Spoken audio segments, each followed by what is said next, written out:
포르투갈 대표팀으로 오면 갑자기 이 점수가 3 좋아요. 저는 무조건 좌우명 3세판이기 때문에 3세판 2번 하시죠. 네. 아마 월드컵 출전이 어렵거나 어려울 확률이 매우 높거나 가나 예전에 월드컵 나온 거 보면 무슨 치타들이 달려오는 뭐 그렇게 따지면 제가 35라고 하지 말고 다시 2% 깎아서 33으로 할까라는 생각도 좀 드는데.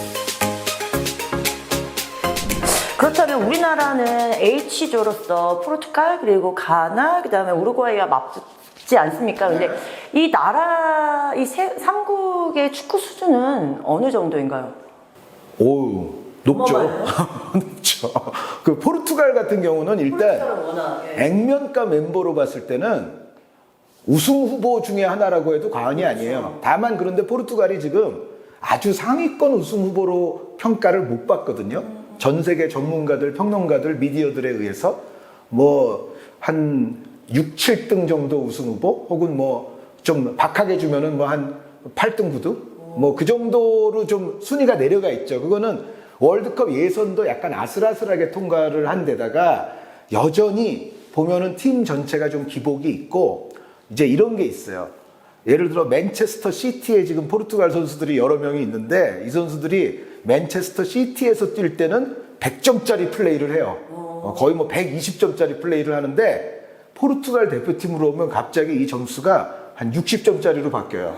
다들 잘 나가고 그러니까 그게 뭐냐면 포르투갈 대표팀이 아까 저 토트넘 얘기 처음에 할 때 지금 토트넘이 선수들의 능력치를 최대치로 발현시키지 못하는 좀 흐름 아니냐라고 제가 말씀을 드렸는데 포르투갈 대표팀이야말로 각각의 선수들이 클럽에서 뛰던 때의 능력치를 대표팀에 오면 상당히 깎아먹게 되는 그런 상황이 포르투갈 대표팀에서 일어나요.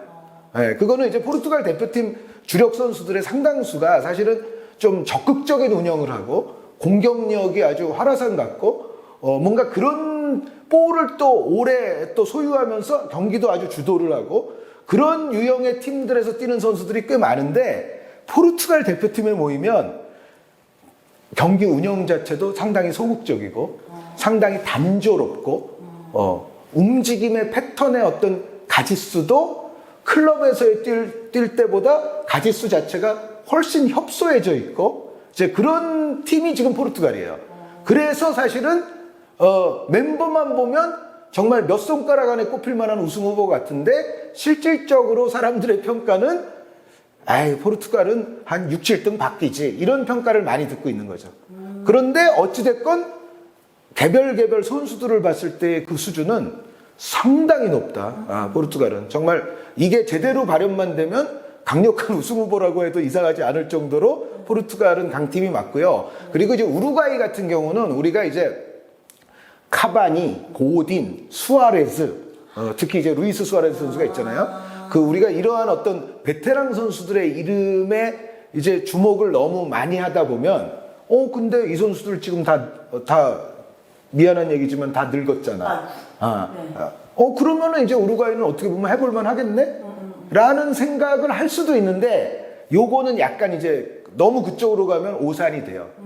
우루과이는 물론 카바니, 수아레스, 고딘이 여전히 존재하긴 하고 이 선수들이 안 중요한 선수들은 여전히 아니지만 그럼에도 불구하고 전체적인 팀의 다른 부위는 세대 교체가 잘 많이 일어났어요. 그래서 실질적으로는 지금 우루과이 팀도 레알 마드리드에서 뛰고 있는 페데리코 발베르데라는 만능 미드필더가 있는데 이 선수가 아마 팀의 전체적인 중심이자 엔진 역할이 될 거고요.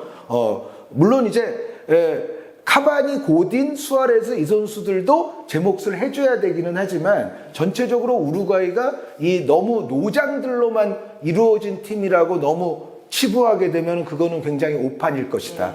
우루과이의 다른 부위는 이미 상당히 강해졌고 특히 우루과이가 감독이 바뀐 지가 얼마 안 됐는데 그러니까 굉장히 그 남미 지역 예선에서 부진했기 때문에 감독이 바뀌었는데 이 바뀐 감독이 전체적인 공격 수비의 밸런스를 굉장히 잘 잡아놨습니다.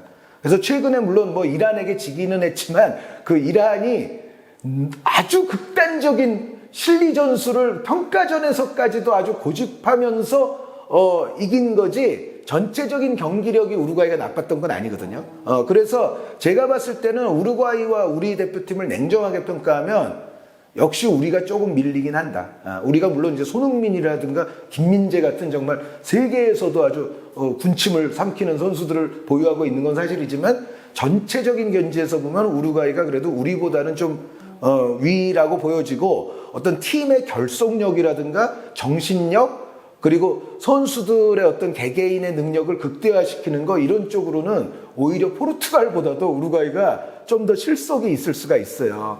근데 다만 이제 우루과이에게는 최근 좀 아픈 일이 발생을 했는데 로날드 아라우오라는 바르셀로나에서 아주 만능 수비수 역할을 하는 어떻게 보면 고딘 선수보다도 지금은 아라우오 선수가 더 수비에 아주 가장 중요한 선수라고 볼 수도 있는데 이 아라우오 선수가 좀 큰 부상을 당해서 아마 월드컵 출전이 어려울 확률이 매우 높거나 하더라도 뭔가 제 실력을 발휘하기에는 어려운 환경이 될 가능성이 높아요. 그러니까 만약에 정말 이 선수가 너무 아까워서 억지로 월드컵에 데리고 나오더라도 기용하거나 그러기에는 조금 위험한.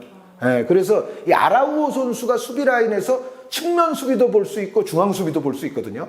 전체적인 어떤 이 선수의 값어치는 우리로 따지면은 김민재 선수와 거의 대등하다고 볼 수가 있는 값어치인데 이 선수가 아마 좋은 컨디션으로 월드컵을 치르기는 이제는 어려워졌어요. 물론 이거는 바르셀로나에게도 손해가 지금 크게 발생하고 있는 일이지만 어찌됐건 그 아라우오 선수가 빠지게 되거나 혹은 제 기능을 못하게 되면 그거는 대한민국에게는 물론 남의 부상을 즐거워할 일은 아니지만 현실적으로는 대한민국에게는 득이 되는 거는 틀림이 없어요. 그래서 저는 요즘은 우리 대표팀 16강 진출 가능성을 예전에는 줄곧 이제 이 리얼미터에 나와서도 30%라고 얘기하고 다녔거든요. 요즘 5% 올렸습니다, 제가. 35%로. 인심 쓰셨네요. 네, 근데 그게 좀 안타깝지만 아라우오 선수가 부상을 당했기 때문에 저는 5% 정도는 올릴 수 있다고 생각을 합니다. 그렇다면 가나는요? 가나 예전에 월드컵 나온 거 보면 무슨 치타들이 달려가는 것 같아. 막 무섭더라고요. 그리고 특히 우리가 또 월드컵 직전이라든가 이럴 때 가나랑 평가전을 했을 때 또 안 좋은, 상당히 안 좋은 추억도 있고 한데 이 가나는 약간 저는 이 가나에 대해서 경계도를 점점 올릴 필요가 있다고 생각을 합니다. 왜 그러냐면 물론 이제 우리 기사에도 많이 보도가 됐듯이 뭐 이냐키 윌리엄스라든가 타릭 램프티라든가 빅리그에서 아주 또 실력파로 활약을 해온 선수들을 가나 대표팀에 마침내 합류시키는 데 성공을 했고 또 모하메드 살리수 같은 수비수가 여태까지는 가나 대표팀 뛰는 거를 이제 사양하고 있었는데 약간 거부하고 있었다가 또 가나 대표팀에 들어오기로 또 이제 약속이 돼서 이미 뛰었고 이제 그런 상황이라서 이런 어떤 새로운 합류 선수들에 의한 전력이 어떻게 될까 이제 이러한 어떤 보도는 많이 나왔는데 그거 이상으로 제가 약간 요즘 경계감을 높이는 것이 가나가 기존에 갖고 있던 선수들 가운데 올 시즌 들어서 마치 이강인 선수처럼 올 시즌부터 본격적으로 궤도에 오르는 듯한 선수들이 몇 명 있어요. 이거는 어떤 귀화나 뭐 새로 합류 이것과는 또 다르게 가나가 올라갈 수 있다는 얘기거든요.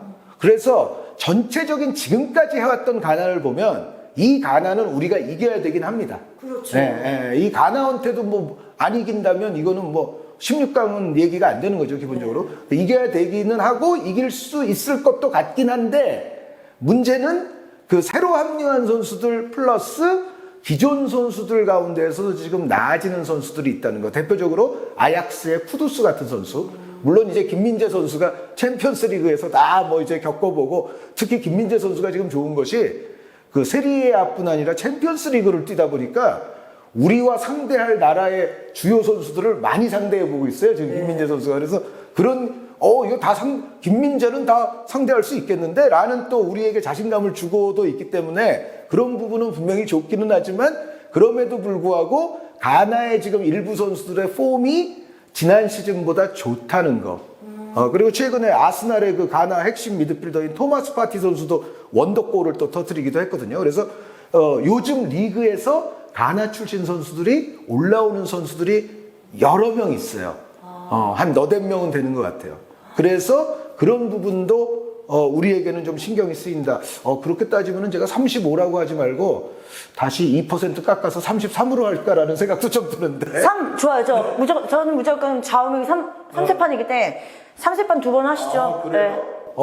그러니까 아라우오 선수 사태를 보고서 제가 35를 만들었다가 생각해 보니까 가나가 좀 좋아지는 인상이 있어요. 물론 이게 이제 조직력에는 여전히 물음표는 올 수 있습니다. 가나는 약간 지금 급조된 팀 같은 느낌을 주는 거는 틀림없기 때문에 조직력에는 조금 문제가 올 수 있어도 우리는 또 가나가 두 번째 경기잖아요. 그렇죠. 만약에 첫 번째 경기면 가나의 조직력 부재가 더 극명하게 노출될 수도 있는데 두 번째라면은 그래도 가나가 조금은 나아진 상황에서 우리와 만나게 되거든요. 제가 봤을 때는 가나도 이게 이제 약간 성장세가 분명히 있기 때문에 2% 다시 깎아서 33으로 가겠습니다. 네. 좋습니다. 우리 선수들 잘해내리라 믿고요. 네.